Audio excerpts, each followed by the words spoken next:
Olá, pessoal! Hoje em Direito Penal eu vou falar sobre os dois últimos pontos da parte geral do Código Penal, que vai do artigo 1º até o 120, que é, portanto, a punibilidade e as causas extintivas de punibilidade. E aí eu vou dar um foco maior na prescrição. Vou tentar explicar ela neste vídeo, ok? Primeiro, o que é a chamada punibilidade? Punibilidade é uma normal consequência do crime. Em direito penal, no direito penal brasileiro, nós adotamos o conceito tripartite, que coloca o crime como aquele fato típico, ilícito e culpável. Tem o conceito quadripartite, que coloca a punibilidade como um dos substratos do crime. Não é o caso no Brasil. No Brasil, a punibilidade ela é tratada como uma mera consequência do crime, que consiste nessa possibilidade do Estado punir o indivíduo em função do cometimento daquela infração. Normal consequência de sua prática. Temos duas excludentes de punibilidade, duas circunstâncias que excluem a punibilidade. A escusa absolutória, que aí ele já nasce, essa causa já nasce sem que o Estado possa punir o indivíduo, como, por exemplo, no caso de um filho que furta o pai, que não é idoso. Consta lá do artigo 181, algumas das escusas absolutórias. E tem as causas extintivas, que a punibilidade ela até chega a nascer, mas ela não se desenvolve porque o Estado perde ou abre mão do direito de punir. E onde que estão as causas extintivas da punibilidade? No Código Penal Brasileiro, no artigo 107.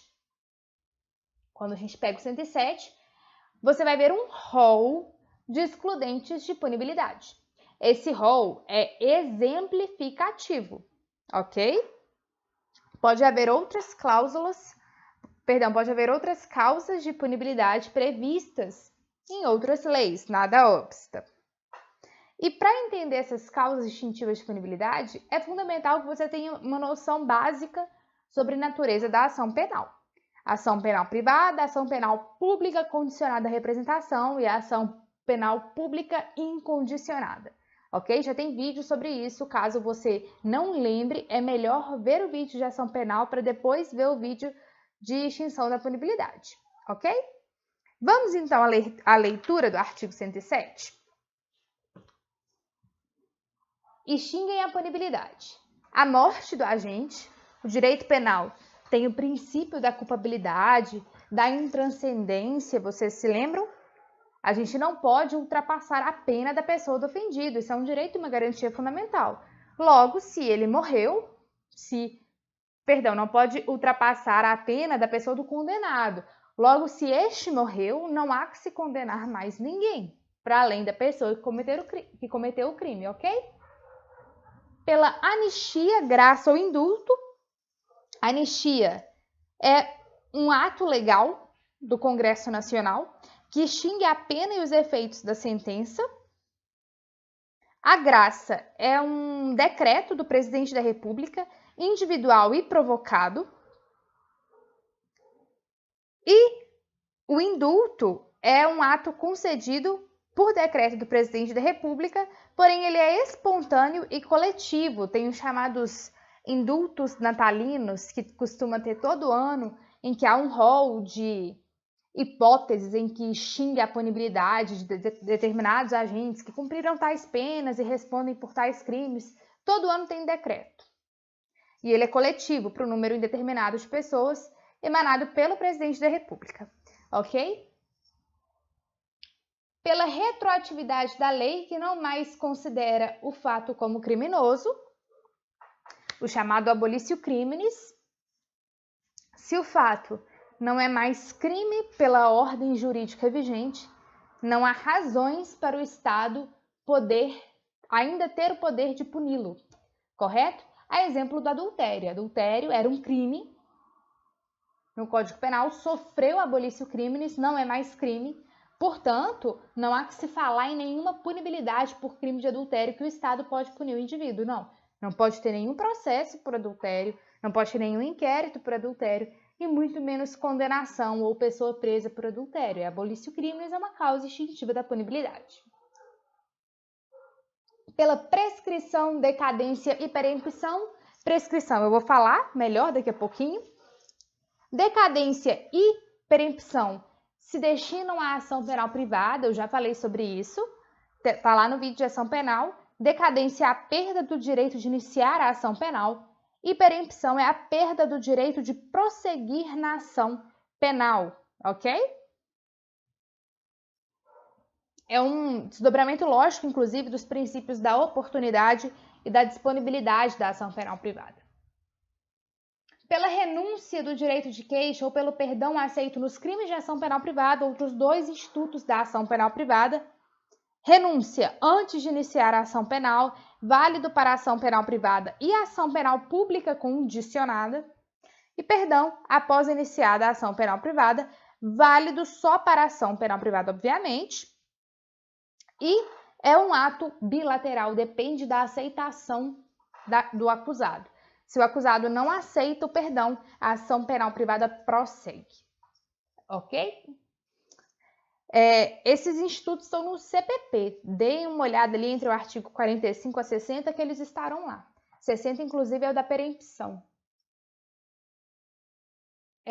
Inciso 6. Pela retratação do agente nos casos em que a lei admitir. O 7 e o 8 foram revogados. E o 9, pelo perdão judicial nos casos previstos em lei. A exemplo, homicídio culposo. Quando aquele homicídio culposo causa um sofrimento tão grande na pessoa que provocou que a pena nem será necessária, o juiz pode conceder o perdão judicial. Um caso emblemático de perdão judicial é o caso do Cristiano Torlone, que atropelou seu próprio filho de forma culposa e sofreu tanto com a morte do próprio filho que não precisou receber nenhuma pena do Estado. Ok? Vou fazer a leitura do artigo 108, um artigo importante. A extinção da punibilidade de crime, que é pressuposto, elemento constitutivo ou circunstância agravante de outro, não se estende a este.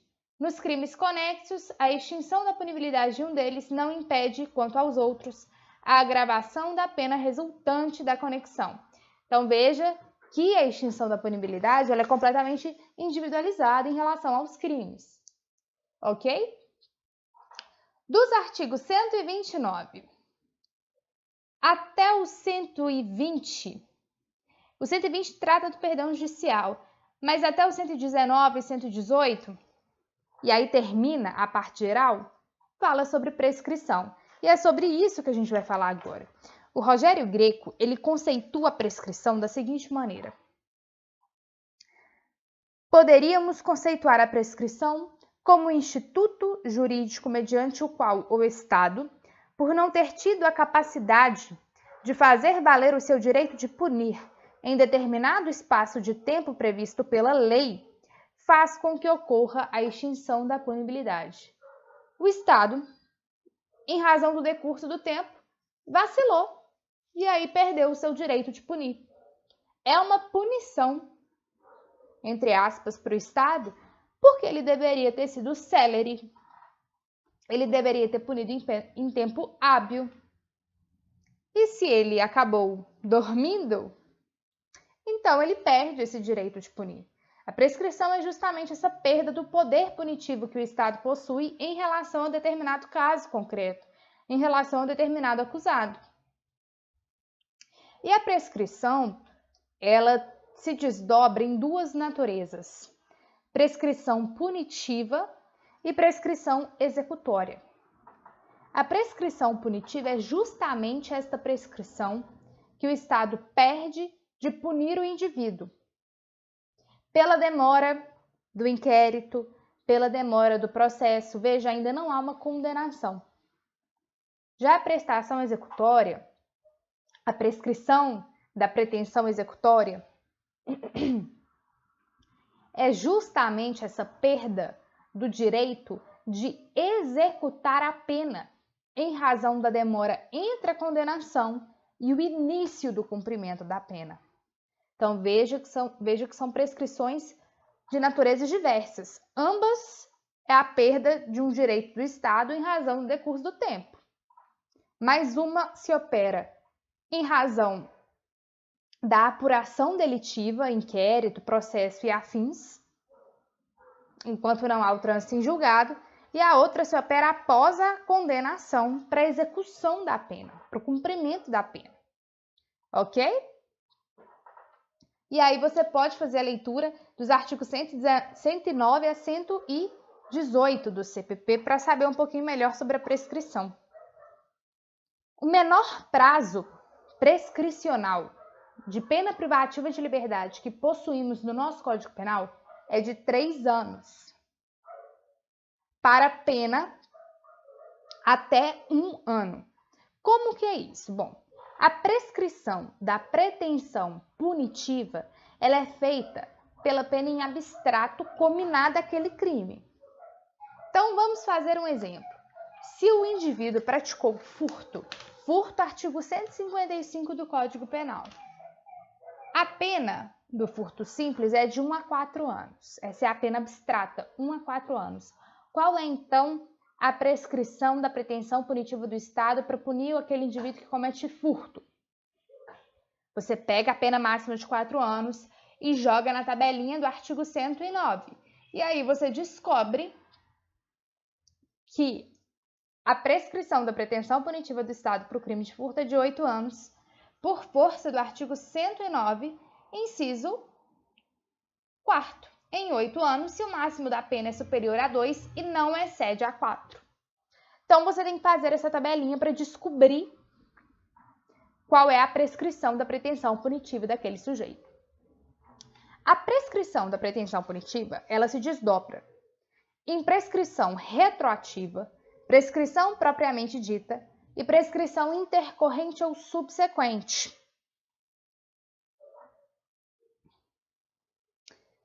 E aí, tudo isso se dá de acordo com o momento da persecução penal.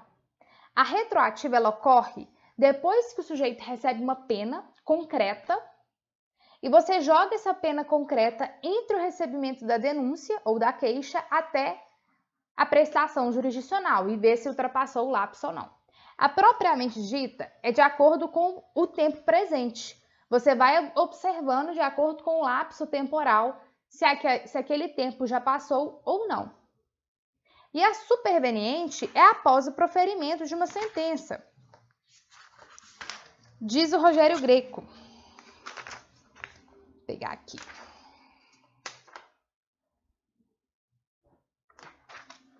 Considera-se como superveniente a prescrição que é contada a partir da publicação da sentença ou acórdão, tomando-se por base o trânsito em julgado para acusação ou improvimento de seu recurso. É reconhecida pelo nome de superveniente justamente por ocorrer após a sentença ou acórdão condenatório recorrível. Então, a depender do momento da persecução penal, você faz esse cálculo de acordo com a pena abstrata ou concreta da sentença, na retroativa, na propriamente dita e na superveniente ou intercorrente. Ok?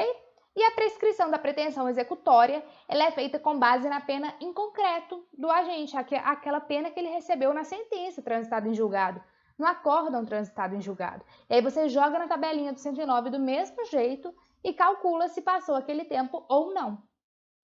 No caso da prescrição da pretensão executória, incide o aumento de 1/3 do lapso temporal se o indivíduo for reincidente. E aí vocês têm que se ater às causas impeditivas de prescrição, no artigo 116, há algumas causas especiais que reduzem o prazo prescricional, no caso de menor de 21 anos, ao tempo do fato, ou maior de 70 ao tempo da sentença, e também devem se ater no artigo 117 as causas interruptivas da prescrição. As interruptivas, elas zeram tudo. Então, o recebimento da denúncia, por exemplo, vai zerar aquele prazo. Se ele estiver contando, ele vai zerar. Ou uma sentença condenatória também faz zerar, a pronúncia faz zerar. Então, você tem que olhar todas essas causas do 117, que são muito importantes. Lembrar que no caso de concurso de crimes, a extinção da punibilidade incidirá sobre a pena de cada um, isoladamente, ok? Eu sei que é um assunto mega complexo, eu tô tentando resumir aqui, mas é muito difícil resumir a prescrição. Cuidado também com o artigo 111, que fala do termo inicial da prescrição antes do trânsito em julgado. E aqui tem um inciso mega importante, que é o chamado inciso Joana Maranhão, que foi inserido em virtude do que ocorreu com ela, o estupro que ela sofreu quando criança. E aí, nos crimes contra a dignidade sexual de crianças e adolescentes previstos nesse código ou legislação especial, da data em que a vítima completar 18 anos, salvo se esse tempo já houver sido proposta a ação penal. Então, a prescrição para esses crimes sexuais contra criança ou adolescente, o prazo prescricional só vai iniciar quando ela completar 18 anos. E aí ter maturidade, discernimento para noticiar o crime que ela foi vítima, ok? Visa proteger a vítima, este inciso do 111.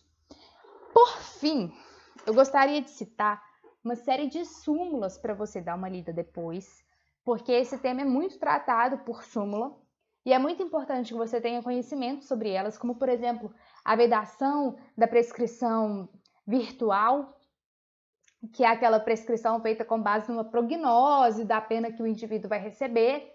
Então, essa prescrição pela pena em perspectiva já tem súmula do STF ou do STJ, agora não sei, falando que não pode.